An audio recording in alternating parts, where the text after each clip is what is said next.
اداروں میں حکومتی مداخلت پر از خود نوٹس کیس کی سماعت۔ سپریم کورٹ کی حکومت کو ECL ترامیم قانونی دائرے میں لانے کے لیے 1 ہفتے کی مہلت۔ ممکن ہے عدالتی حکم مشکلات پیدا کر دے، ایگزیکٹو اختیارات میں فی الحال مداخلت نہیں کرنا چاہتے، چیف جسٹس کے ریمارکس۔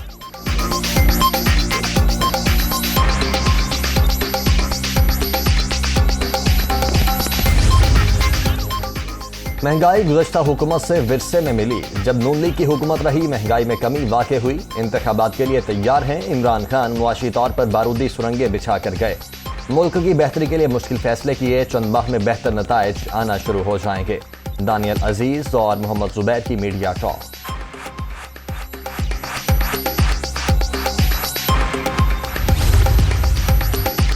پیٹرولیم مصنوعات مہنگی ہونے پر سینیٹ میں اپوزیشن کا احتجاج، امپورٹڈ حکومت نامنظور کے نعرے، اپوزیشن ارکان کا چیئرمین سینیٹ کے ڈائس کا گھیراؤ۔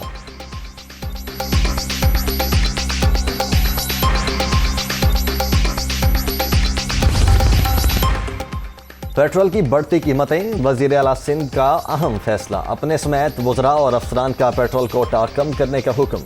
پیٹرول کوٹے میں 40% کمی سے خزانے پر بوجھ کم ہوگا، مراد علی شاہ۔ وفاقی کابینہ کا پیٹرول ختم کرنے کا مطالبہ، وزیر اعظم سے کابینہ اور گریڈ 17 سے اوپر فیول کو روکنے یا کم کرنے کی درخواست۔ مشکل حالات میں یہ فیصلہ انتہائی ضروری ہے، فیصل سبزواری۔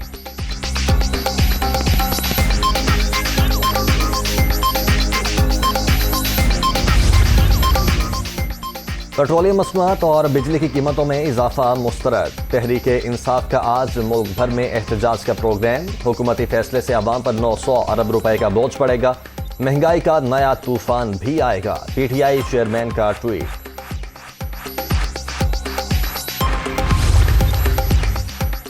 کراچی کے شہری پیٹرول پمپس کو نقصان کیوں پہنچا رہے ہیں؟ آپ کو MQM کے دفاتر کے سامنے احتجاج کرنا چاہیے۔ ان کی مدد اور حمایت سے مہنگائی کا یہ طوفان آیا۔ خالد مقبول صدیقی، امین الحق اور فیصل کو مفت پیٹرول کی قیمت کراچی اور پاکستان کے عوام کو دینا پڑ رہی ہے۔ فواز چوہدری۔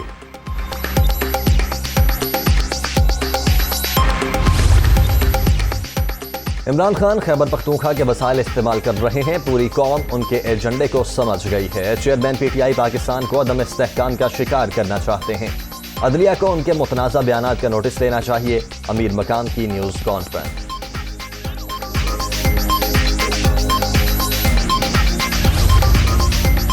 اور ملک کے مختلف شہروں میں 14 گھنٹے تک لوڈ شیڈنگ، لوگوں کے معمولات زندگی متاثر۔ ملک بھر میں بجلی کا شارٹ فال 6775 میگا واٹ تک پہنچ گیا۔ بجلی کی طلب 26775 میگا واٹ، مجموعی پیداوار 20000 میگا واٹ ہے۔ Power division.